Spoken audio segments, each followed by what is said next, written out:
बहुत स्वागत है आप सभी का। प्राइम न्यूज देख रहे हैं आप, मैं हूं आपके साथ सिमरन पटेल और इस वक्त की बड़ी खबर के साथ बुलेटिन की शुरुआत करेंगे। दिल्ली से बड़ी खबर सामने आ रही है। एनडीए संसदीय दल की बैठक जो हो रही थी, बताया जा रहा है बैठक खत्म हो चुकी है। बैठक में सीपी राधाकृष्णन को सम्मानित किया गया है। प्रधानमंत्री नरेंद्र मोदी ने राधाकृष्णन को सम्मानित किया है। पीएम ने विपक्ष से समर्थन करने की भी अपील की है। यह बड़ी जानकारी आपके टीवी स्क्रीन पर। एनडीए की तरफ से उपराष्ट्रपति पद के उम्मीदवार हैं सीपी राधाकृष्णन और आज जो एनडीए की बैठक हुई, इस बैठक में प्रधानमंत्री नरेंद्र मोदी द्वारा उन्हें सम्मानित भी किया गया है। पीएम मोदी ने सही उम्मीदवार चुना है, ये किरण रिजिजू ने कहा है। ये बड़ी जानकारी आपकी टीवी स्क्रीन पर। राधाकृष्णन के नाम पर एनडीए ने सहमति जताई है। सभी पार्टियों ने उनका समर्थन भी किया है और जानकारी ये भी दे दे कि पक्ष की तरफ से यानी केंद्र सरकार की तरफ से विपक्ष से समर्थन देने की अपील भी की जा रही है। पीएम मोदी ने सही उम्मीदवार चुना है, किरण रिजिजू ने यह कहा है। राधाकृष्णन के नाम पर एनडीए में सहमति बनी है। उपराष्ट्रपति पद के लिए उम्मीदवार हैं सीपी राधाकृष्णन। महाराष्ट्र के राज्यपाल हैं और इनके नाम पर मुहर जो है एनडीए की तरफ से लग चुकी है। और आज चूंकि 12:30 बजे दोपहर में विपक्ष की तरफ से भी बैठक होनी है। अब देखना होगा कि विपक्ष की तरफ से कौन उम्मीदवार बनता है। हालांकि देखिए, दो नाम जो है निकलकर सामने आ रहे हैं। डीएमके के राज्यसभा सांसद, उनका नाम सामने आ रहा है। वहीं अगर बात किया जाए तो अयोध्या से सांसद है अवधेश प्रसाद, उनके भी नाम को लेकर चर्चा हो रही है। तो एनडीए की ये बैठक हुई और बैठक में सीपी राधाकृष्णन को सम्मानित किया गया है। पीएम मोदी ने राधाकृष्णन को सम्मानित किया गया है और इसी दौरान प्रधानमंत्री नरेंद्र मोदी ने उनका परिचय भी सांसदों के साथ करवाया है। एक दिग्गज नेता हैं, 2 बार सांसद रह चुके हैं, महाराष्ट्र के राज्यपाल हैं सीपी राधाकृष्णन और एनडीए की तरफ से उन्हें उपराष्ट्रपति पद के लिए उम्मीदवार चुना गया है। हाल ही में जिस तरह पूर्व उपराष्ट्रपति जगदीप धनखड़ द्वारा अचानक इस्तीफा दिया गया, उसके बाद से ही लगातार खोज जो है उम्मीदवार की होने लगी कि देश का अगला उपराष्ट्रपति कौन होगा। कई बैठकें हुई और फाइनली 17 अगस्त को उम्मीदवार जो है एनडीए की तरफ से घोषित किया जा चुका है। पार्लियामेंट्री पार्टी का बैठक हुई। आदरणीय प्रधानमंत्री जी के मौजूदगी में उपराष्ट्रपति चुनाव में एनडीए के प्रत्याशी आदरणीय सीपी राधाकृष्णन जी का परिचय हुआ। एनडीए पार्टी के जितने भी फ्लोर लीडर्स हैं, एनडीए के मेंबर्स ऑफ पार्लियामेंट हैं, सब ने गर्मजोशी के साथ आदरणीय सीपी राधाकृष्णन जी का स्वागत किया, अभिनंदन किया। वो ठीक है, इंडिया गठबंधन जो फैसला देगा उसके साथ हम सभी हैं। अब क्या फैसला देगा आपको जानकारी हो जाएगी। बिल्कुल, सबको उत्सुकता है देश को। 21 तारीख अंतिम तारीख है नामांकन के। उसके पहले आपको, आज भी हमारी मीटिंग है 12:30 बजे, हम बैठकर तय करेंगे और आप सबको ससम्मान उचित प्लेटफॉर्म से घोषणा। और सीधे न्यूज रूम लिए चलते हैं। हमारी सहयोगी चंदा यादव न्यूज रूम से हमारे साथ सीधे लाइव जुड़ रही हैं। चंदा, एनडीए की तरफ से उपराष्ट्रपति पद के लिए उम्मीदवार के नाम की घोषणा भी हुई और आज जो बैठक हुई उसमें सीपी राधाकृष्णन को सम्मानित भी किया गया। अब देखना यह भी लाजमी होगा चंदा कि एनडीए की आज जो बैठक होगी उसमें उम्मीदवार कौन होता है। 17 अगस्त को बैठक हुई थी और सीधे तौर पर जब संसदीय बोर्ड की बैठक हुई थी तब सीपी राधाकृष्णन के नाम पर एनडीए के तमाम सहयोगी दलों की तरफ से मुहर लगी थी। आज दूसरी बैठक खत्म हो गई है जिसमें प्रधानमंत्री नरेंद्र मोदी सिमरन शामिल हुए और सीपी राधाकृष्णन को बधाई दी है, सम्मानित भी किया है। इसके अलावा एनडीए के जो तमाम सहयोगी दल हैं उनसे भी उनको मिलवाया है। और बड़ी बात प्रधानमंत्री नरेंद्र मोदी ने इस बैठक में कही है सिमरन, उन्होंने सीधे तौर पर कहा कि सीपी राधाकृष्णन बहुत ही सहज है, सरल व्यक्ति है।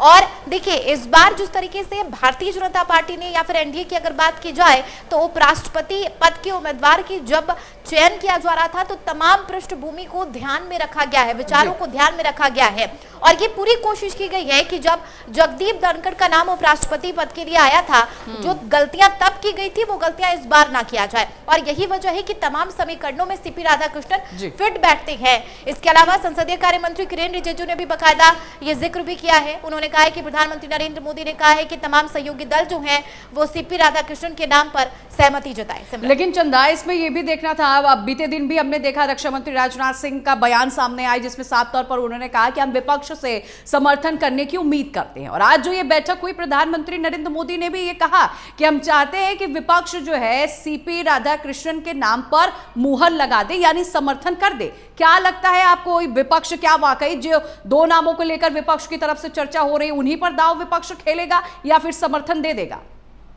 अभी अगर बात किया जाए, जब तक इंडिया ब्लॉक की बैठक खत्म नहीं होती या फिर बैठक नहीं होती, उसके बाद ही कहीं ना कहीं इंडिया ब्लॉक की तरफ से क्या निष्कर्ष निकलकर सामने आता है, सिमरन, ये देखना होगा। लेकिन फिलहाल प्रधानमंत्री नरेंद्र मोदी ने सीधे तौर पर कहा है कि सीपी राधाकृष्णन बहुत ही सहज व्यक्ति है, वो राजनीति में खेल नहीं करेंगे। आप देखिए, बड़ी बात यह है कि इस बार एनडीए की तरफ से तमाम समीकरणों को ध्यान में रखा गया। ओबीसी वर्ग से आते हैं सीपी राधाकृष्णन और जनसंघ में भी वो रखे हैं, अच्छा खासा उनका अनुभव रहा है राजनीति में। तो ये तमाम चीजें बकायदा ध्यान में रखी गई है और खुद प्रधानमंत्री नरेंद्र मोदी ने भी कहा है कि सर्वसम्मति और सहमति जताएं तमाम विपक्षी दल भी सीपी राधाकृष्णन के। बिल्कुल, अब देखना होगा चंदा कि क्या विपक्ष जो है समर्थन करता है या फिर विपक्ष जो है कोई और दांव खेलता है। आप बने रहिएगा, लौटूंगी मैं आपके पास। खबरों में आगे बढ़ेंगे। एक और बड़ी खबर सामने आ रही, दिल्ली से यह बड़ी खबर है, संसद परिसर में विरोध प्रदर्शन किया गया। विपक्ष की तरफ से आज भी विरोध प्रदर्शन किया गया। एसआईआर के विरोध में विपक्षी नेताओं ने हल्ला बोल किया है। कांग्रेस अध्यक्ष मल्लिकार्जुन खड़गे ने प्रदर्शन में वो भी शामिल हुए हैं। प्रियंका गांधी वाड्रा भी विरोध प्रदर्शन में शामिल रही। तो एसआईआर के मुद्दे को लगातार उठाता हुआ विपक्ष जो है नजर आ रहा है। वोट चोरी का आरोप जो है विपक्ष की तरफ से लगाया जा रहा है। ये तस्वीरें आपके टीवी स्क्रीन पर आपको दिखा रहे हैं। मल्लिकार्जुन खड़गे को आप देख रहे हैं, प्रियंका गांधी वाड्रा को आप देख रही हैं। वोट चोर के ये पोस्टर जो है अपने हाथों में लिए हुए भी नजर आ रहे हैं। हालांकि देखिए, चुनाव आयोग की तरफ से बीते दिन प्रेस कॉन्फ्रेंस भी किया गया था। चुनाव आयोग ने साफ तौर पर कहा कि अगर हलफनामा नहीं दाखिल किया गया 7 दिन के अंदर तो माफी मांगे राहुल गांधी। तो एसआईआर के विरोध में विपक्षी नेताओं ने जमकर विरोध प्रदर्शन आज भी किया है। कांग्रेस अध्यक्ष मल्लिकार्जुन खड़गे प्रदर्शन में शामिल हुए हैं। लगातार विपक्ष की तरफ से ये लाइव तस्वीरें आपके टीवी स्क्रीन पर इस वक्त हम आपको दिखा रहे हैं। प्रदर्शन के बाद देखिए वापस जाते हुए भी नजर आ रहे हैं सदन के अंदर। हालांकि जानकारी दे दें कि विधानसभा चुनाव होने में मात्र सिर्फ 2 महीने बचे हैं, लेकिन ऐसे में विपक्ष जो है लगातार एसआईआर के मुद्दे को लेकर आगे आ रहा है। और एक और जहां वोट चोरी का आरोप जो है राहुल गांधी लगा रहे, तेजस्वी यादव लगा रहे हैं, और वही बीजेपी ने भी पलटवार इस पे साफ तौर पर कह दिया है कि कांग्रेस के पास कोई और मुद्दा नहीं है। यही वजह है कि एसआईआर को लेकर लगातार हमलावर जो है विपक्ष नजर आ रहा है। सदन की कार्रवाई जो है सुचारू रूप से अभी तक नहीं चल पाई है, क्योंकि जैसे ही सदन की कार्रवाई शुरू होती है विपक्षी सांसद जो है धरना प्रदर्शन करते हुए नजर आते हैं। तो चलिए एक बार फिर से आपको न्यूज रूम लिए चलते हैं। हमारे सहयोगी चंदा यादव हमारे साथ लगातार बनी हुई है। चंदा, हम बीते कई दिनों से देख पा रहे हैं कि सदन की कार्रवाई तो चल ही नहीं पा रही है। जैसे ही कार्रवाई शुरू होती है विपक्ष जो है एसआईआर के मुद्दे पर हमलावर हो जाता है, जबकि साफ तौर पर सरकार की तरफ से कह दिया गया था कि भाई सदन में एसआईआर के मुद्दे पर चर्चा तो नहीं होगी। और अब देखिए, बहुत ही कम समय बचा हुआ है सदन की कार्रवाई को लेकर। 21 अगस्त को सिमरन कार्रवाई खत्म हो जाएगी सदन की, लेकिन इससे पहले लगातार हमने कई तस्वीरें देखी, वो चाहे लोकसभा की बात की जाए या राज्यसभा की, दोनों ही सदन हंगामेदार रही है और सिर्फ मुद्दा एसआईआर को लेकर रहा।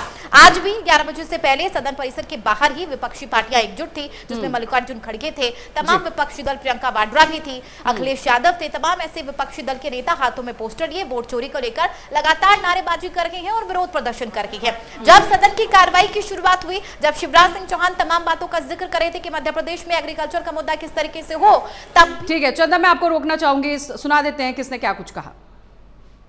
शांत बैठने वाले नहीं हैं। आपको क्या लगता है, क्योंकि एसआईआर का मुद्दा पूरे सत्र में ही हावी रहा और अब तो अंदर बाहर दोनों तरफ ही इस पर लगातार। देखिए, ऐसा है, कोई भी चुनाव होता है उससे पहले जो वोटर लिस्ट है उसकी जांच होती है। बिहार में 2024 का लोकसभा चुनाव हुआ और उसके 1 साल के बाद ही आप लगभग 65 लाख वोट को हटा देते हैं। तो सवाल ये खड़ा होता है कि तब आपकी रिपोर्ट गलत थी या अब आपकी रिपोर्ट गलत है। सवाल ये खड़ा हो रहा है, क्या ये इस चुनाव को, विधानसभा चुनाव को प्रभावित करने के लिए किया गया है? तो वोट की, चाहे एक वोट की चोरी हो या किसी तरह से उसको रोका जाए, वो सब असंवैधानिक है, वो सब संविधान पर चोट है। तो मैं स्पष्ट रूप से कहना चाहता हूं, इस पर इलेक्शन कमिश्नर ने जो पीसी की है, मुझे ऐसा लगता है कि जल्द जो है वो अपने रिटायरमेंट के बाद किसी पॉलिटिकल पार्टी को ज्वाइन करने वाले हैं, क्योंकि उनकी जो भाषा थी एक जिम्मेदार अधिकारी की नहीं, एक नेता टाइप भाषा थी। मुझे ऐसा लग रहा था कि हम किसी बहुत गैर जिम्मेदार एक अधिकारी की जगह जो है एक पॉलिटिशियन को सुन रहे हैं, जो सवालों से बच रहा है और जो पूरे सवाल का राजनीतिकरण कर रहा है। ये इस तरह के जवाब पर्याप्त नहीं है।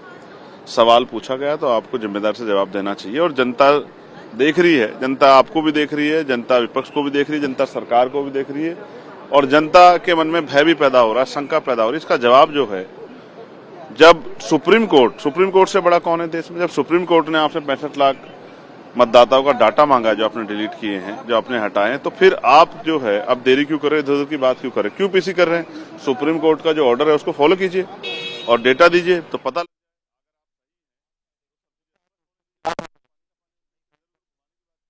क्या चाहते हैं आप कानून सम्मत कोई काम नहीं करेंगे, खाली संसद में हल्ला करके संसद को चलने नहीं देंगे, और इतना धन जनता अपने विषय का उत्तर चाहती है मंत्रियों से, हम लोग वहां चर्चा करना चाहते हैं, आप नहीं कर रहे हैं, तो आपको देश कभी माफ नहीं करेगा। मोटी बात यह है, अगर राहुल गांधी को वोट नहीं मिलता तो हम क्या करें, और ऐसे लक्षण से राहुल गांधी जी आपको और वोट नहीं मिलेगा, जिस तरह से आपने संसद को शर्मसार किया है। सर, आज प्रधानमंत्री इंडस वाटर ट्रीटी को लेकर के कहा कि किस तरह से नेहरू जी की जीत पर और कैबिनेट मंत्री को विरोध के बावजूद भी पाकिस्तान को 80% जल का हिस्सा पाकिस्तान को दिया गया। सही इतिहास आना चाहिए ना, हमें बहुत गर्व है, प्रधानमंत्री ने बताया। और नेहरू जी ने बिना कैबिनेट के अप्रूवल के, बिना कोई चर्चा किए, उनको दे ही नहीं दिया, 63 करोड़ या 80 करोड़ रुपए भी दे दिए। कमाल है, इतनी बड़ी बात पर आपने कैबिनेट चर्चा तक नहीं की। आप संविधान की बात करते हैं, कोई भी ट्रीटी होती है तो उस पर 18,000 लोगों के नाम कटे जो जिंदा हैं, उसका उन्होंने चुनाव आयोग को केवल प्रार्थना पत्र ही नहीं दिया है, उसको शपथ पूर्वक सपोर्ट के साथ दिया है। लेकिन अफसोस है कि आज 1 साल से भी ज्यादा बीत गया, चुनाव आयोग की तरफ से इस संबंध में कुछ भी नहीं बताया गया। तो चुनाव आयोग की भूमिका क्या है इस लोकतंत्र को खत्म करने का? चुनाव आयोग और सरकार, मोदी सरकार मिले हुए हैं और लोकतंत्र खत्म करना चाहते हैं, और इसका दृष्टांत देखना चाहते हो, उदाहरण देखना चाहते हो, तभी 4 महीना पहले मर्यादा पुरुषोत्तम राम की धरती अयोध्या में मिल्कीपुर का उपचुनाव हुआ है, जो सीट हमारी थी, सांसद बनने के बाद खाली हुई। मेरे बेटे अजीत प्रसाद को माननीय राष्ट्रीय अध्यक्ष ने समाजवादी पार्टी का उम्मीदवार बनाया।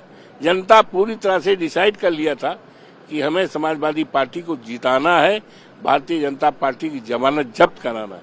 लेकिन उन्होंने क्या किया, पीठासीन अधिकारी अपनी पार्टी के, एक एक पीठासीन अधिकारी पे 200 का टारगेट रखा गया था। 5,000 गुंडे भारतीय जनता पार्टी को उन्होंने वोट की डकैती की। और अगर कहा जाए तो हिंदुस्तान में वोट की डकैती की अगर शुरुआत कहीं से हुई है तो शुरुआत मर्यादा पुरुषोत्तम राम की धरती मिल्कीपुर के उपचुनाव से हुई है, और उसको यही हाल बिहार में करना चाहते हैं, जिसको लेकर पूरी तरह से सदन किस तरह से बाधित है। ये लोकतंत्र की इच्छा नहीं है। सर, ये बताइए, वाइस प्रेसिडेंट के नाम को लेकर अभी तक आप लोगों की तरफ से, विपक्ष की तरफ से कोई सुझाव नहीं आया है। हो जाएगा। क्या आप लोग सहमति जताएंगे, क्योंकि एनडीए लगातार कह रही है कि सर्वसम्मति से आप लोग भी सहयोग करें? ऐसा है, उपराष्ट्रपति के चुनाव के बारे में हमारा इंडिया गठबंधन जो भी निर्णय देगा, इंडिया गठबंधन का एक वोट उस इंडिया गठबंधन के निर्णय के साथ रहेगा। आप भी तो वरिष्ठ नेता अखिलेश यादव जी के आपके नाम का प्रपोज करेंगे ऐसा? नो, नहीं, मैंने कभी सर इधर मैंने कभी उपराष्ट्रपति का, उप प्रधानमंत्री का, उप मुख्यमंत्री का, उपराज्यपाल का कभी सपना नहीं देखा था। भूल करके ऐसी बात मत पूछना। धन्यवाद। तो आपने सुना कि इस दौरान किसने क्या कुछ कहा। एक बार फिर से न्यूज रूम लिए चलते हैं। हमारी सहयोगी चंदा लगातार हमारे साथ बनी हुई है। चंदा, अवधेश प्रसाद से जब ये सवाल पूछा गया कि क्या आप उपराष्ट्रपति पद के उम्मीदवार होंगे, तो साफ तौर पर कह रहे हैं कि मैंने तो कभी सपने में भी ये चीज़ नहीं सुना, ना सोचा है, ना मैं चाहता हूं। और ये अब कह सकते हैं कि जिस नाम को लेकर चर्चा चल रही थी, अब नाम कोई और ही होगा। अपने अपने तरीके से तल्ख दिए जा रहे हैं, वो चाहे पक्ष हो चाहे विपक्ष हो। सिमरन, आपने रविशंकर प्रसाद को भी सुना, अवधेश प्रसाद को भी सुना कि किस तरीके से लगातार वोट चोरी का आरोप लगाया जा रहा है। अपने अनुसार आंकड़े भी दिए जा रहे हैं। इलेक्शन कमीशन पर लगातार आरोप लगाया जा रहा है। उधर राहुल गांधी वोट अधिकार यात्रा कर रही है, तो दूसरी तरफ निशाना भी लगातार साधा जा रहा है। विपक्ष की तरफ से लगातार सिमरन ये मांग की जा रही है कि दोनों सदनों में SIR को लेकर चर्चा हो, और ऐसे में लगातार हंगामेदार सदन भी देखने को मिल रहा है। और देखिए, आपने भी जैसा कि बताया कि अब कुछ ही समय शेष बचा है विधानसभा चुनाव को लेकर। उससे पहले वोट चोरी का आरोप, ये कहा जा रहा है कि इलेक्शन कमीशन और बीजेपी साथ मिलकर काम कर रही है। अधिकार जो लोगों का मताधिकार का है, जो हक है, वो छीना जा रहा है। सिमरन, ठीक है चंदा, बहुत शुक्रिया करूंगी आपका जानकारी देने के लिए। खबरों में आगे बढ़ेंगे। इस वक्त की बड़ी खबर सामने आ रही है। भारत चीन सीमा विवाद को लेकर बैठक शुरू हो चुकी है। NSA डोभाल के साथ चीन के विदेश मंत्री बैठक में इस वक्त मौजूद हैं। ये बड़ी जानकारी निकलकर सामने आ रही है। पिछले 9 महीने से सीमा पर शांति है, अजीत डोभाल की तरफ से कहा गया है। भारत चीन के बीच संबंध में सुधार आया है। आपको जानकारी दे दें कि बैठक इस वक्त चल रही है। पिछले 6 महीने से सीमा पर शांति है। डोभाल की तरफ से बयान सामने आया है। भारत चीन के बीच संबंध में सुधार भी हुआ है। जानकारी आपको दे दें कि भारत चीन सीमा विवाद को लेकर बैठक चल रही है। NSA डोभाल के साथ चीन के विदेश मंत्री बैठक में मौजूद हैं।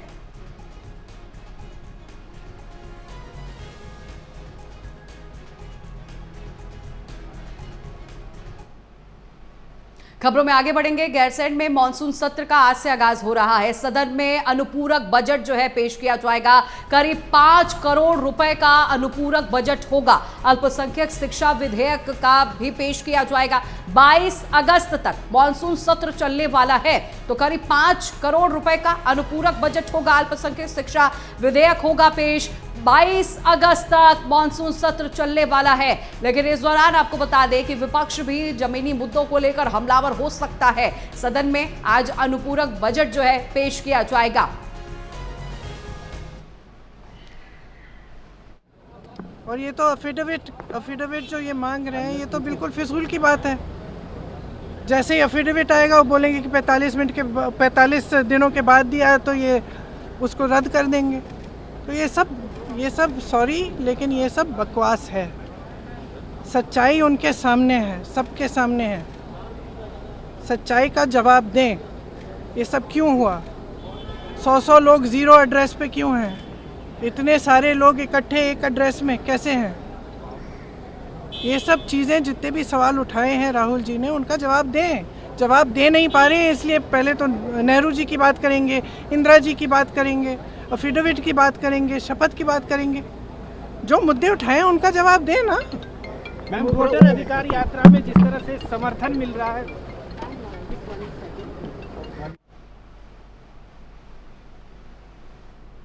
खबरों में आगे बढ़ेंगे। खबर झांसी से है। झांसी के जीवनशाह तिराहे पर उस वक्त हंगामा मच गया जब एक नशे में धुत व्यक्ति ने अहिल्याबाई की प्रतिमा के घोड़े पर वो चढ़ गया। स्थानीय लोगों ने तुरंत उसे नीचे उतारने की कोशिश की, लेकिन वो लगातार हंगामा काटता रहा। ये घटना का वीडियो जो है सोशल मीडिया पर वायरल हो रहा है। वीडियो आपकी टीवी स्क्रीन पर आपको दिखा रहे हैं। वही सूचना मिलने पर पुलिस भी मौके पर पहुंची है। आरोपी को हिरासत में लेकर जेल भेजा गया है। तो ये तस्वीरें आप देख रहे हैं जहाँ नशे की धुत में एक व्यक्ति जो है प्रतिमा पर चढ़ा हुआ देखिए नजर आ रहा है। नशे में ये युवक बताया जा रहा है। हालांकि लोगों ने इसे उतरने के लिए भी कहा, लेकिन ये सुनता हुआ नहीं नजर आया, जिसके बाद तुरंत पुलिस को सूचित किया गया। पुलिस ने आरोपी युवक को हिरासत में ले लिया है।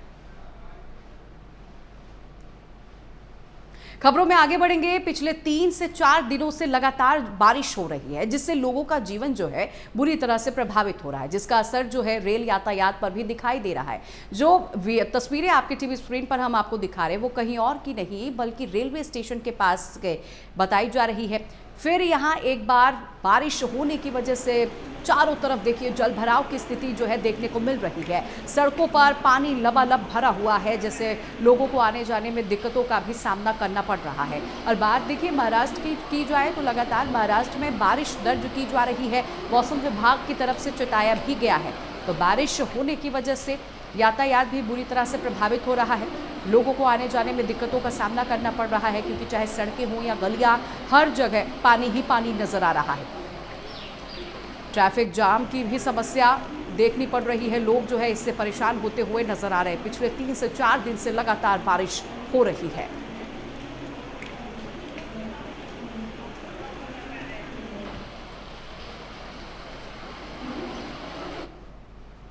खबरों में आगे बढ़ेंगे। खबर रायबरेली से है। रायबरेली के गेगासो घाट पर बने गंगा नदी पुल के बाद अब शहर स्थित गुल्ला मंडी फ्लाईओवर कहार रहा है। आज सुबह सुबह इसमें एक होल नजर आया। वाहन से आने जाने वाले लोग जो है परेशान हो रहे हैं। राहगीरों ने इसके चारों ओर ईंट लगाकर लोगों को सचेत किया है, वरना यहाँ पर बड़ा हादसा हो सकता है। इसके नीचे जाकर जब देखा गया तो काफी बड़े हिस्से में प्लास्टर जो है उखड़ गया था। आसपास होल जो है साफ तौर पर नजर आ रहा है। जानकारी आपको दे दे, फ्लाईओवर महज 14 साल पहले 2011 में मायावती शासनकाल में बनाया गया था। खास बात यह है कि इस फ्लाईओवर में अक्सर कोई ना कोई बड़ी खामी नजर आती है। लगभग 10 महीने पहले इससे काफी दिनों के लिए बंद भी कराया गया था मरम्मत के लिए, लेकिन अभी तक मरम्मत का कार्य जो है वो पूरी तरह से नहीं हुआ।